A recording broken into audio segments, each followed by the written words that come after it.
தியாகசீலர் கக்கனின் 106வது பிறந்த நாளை முன்னிட்டு அவரது சிலைக்கு மதுரை மாவட்ட ஆட்சியர் மாலை அணிவித்து மரியாதை செலுத்தினார்.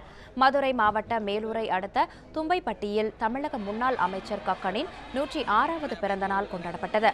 இதில் அரசு பிரதிநிதியாக மதுரை மாவட்ட ஆட்சியர் திரு சுப்பிரமணியன் பங்கேற்று கக்கன் மணிமண்டபத்தில் அமைந்துள்ள திருவுருவ சிலைக்கு மாலை அணிவித்து மரியாதை செலுத்தினார். இந்நிகழ்ச்சியின் போது மேலூர் வட்டாட்சியர் உள்ளிட்ட வருவாய்த்துறை அதிகாரிகள் கலந்து கொண்டனர்.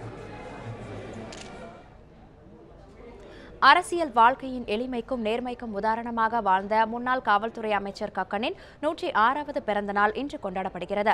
இந்நிலையில் கக்கனின் குடும்பத்தை சேர்ந்தவர்களின் தற்போதைய நிலைமை குறித்து அலசுகிறது இந்த செய்தி தொகுப்பு.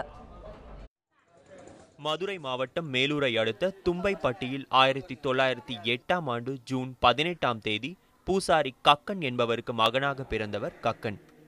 இளமை காலத்திலிருந்தே காங்கிரஸ் கட்சியில் இணைந்து பல்வேறு சுதந்திர போராட்டங்களில் ஈடுபட்ட கக்கன் 1952 முதல் 1957 வரை நாடாளுமன்ற உறுப்பினராக இருந்தார். பின்னர் காமராஜர் தலைமையிலான ஆட்சியில் காவல்துறை அமைச்சராகவும் விவசாயத்துறை அமைச்சராகவும் பதவி வகித்தார். பொது வாழ்க்கையின் நேர்மைக்கும் தூய்மைக்கும் உதாரணமாக சுட்டிக்காட்டப்படும் கக்கனின் பணிகளை பாராட்டி மத்திய அரசு இவரது உருவம் பொறித்த சிறப்பு தபால் தலையை வெளியிட்டது. இதேபோல் இவரது சொந்த ஊரான தும்பைப்பட்டியில் கக்கனுக்கு தமிழக அரசு மணிமண்டபம் அமைத்துள்ளது. இத்தகைய சிறப்பு பெற்ற கக்கனின் குடும்பத்தினர் இன்னும் வறுமையிலேயே வாடுகின்றனர். நான் BA கிராஜுவேட் முடிச்சிருக்கேன். எனக்கு இதுவரைக்கும் எந்த ஒரு வேலை வாய்ப்பும் இல்லை. கூலி வேலை செஞ்சு தான் பொழைச்சிக்கிட்டு இருக்கேன். ஆனாலும் கக்கன்ஜி அரசியல் வாழ்க்கையில் தனி முத்திரையை பதிச்சாலும் எங்களோட வாழ்க்கை இன்னும் கீழே தான் இருக்குது. தனக்குன்னு எந்த ஒரு சொத்தையோ ஒரு சொத்து சுகங்களையோ எதையுமே சேகரித்து வைக்கலை. பிள்ளைகளுக்கும் அந்த மாதிரி எதுவும் பண்ணலை. தும்பைப்பட்டியில் கக்கன் வாழ்ந்த வீடு இன்று சிதலமடைந்து காணப்படுகின்றது.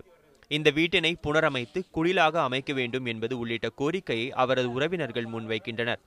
கக்கனின் பிறந்த நாள் மற்றும் நினைவு நாளில் மட்டும் அரசு அதிகாரிகள் முதல் அரசியல்வாதிகள் வரை மரியாதை செலுத்துவதாகவும் மற்ற நாட்களில் யாரும் இங்கு வருவதில்லை என்றும் கூறுகிறார் கக்கனின் உறவினரான சரவணன். எந்த ஒரு இதுவுமே எங்களுக்கு பிறந்த நாள் நினைவு நாளுக்கு மட்டும் அரசாங்கத்திலேருந்து வர்றாங்க, அதோட அரசியல்வாதிகள் வராங்க போகிறாங்க. ஆனால் எங்கள் கக்கன்குச்சி குடும்பத்தை யாருமே கண்டுக்கிறதில் வைக்கல. அது எங்களுக்கு ரொம்ப மன வேதனையாக இருக்குது.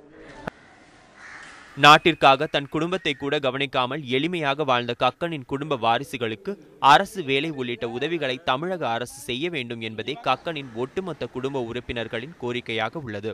ரமேஷ், News 7 தமிழ், மேலூர்.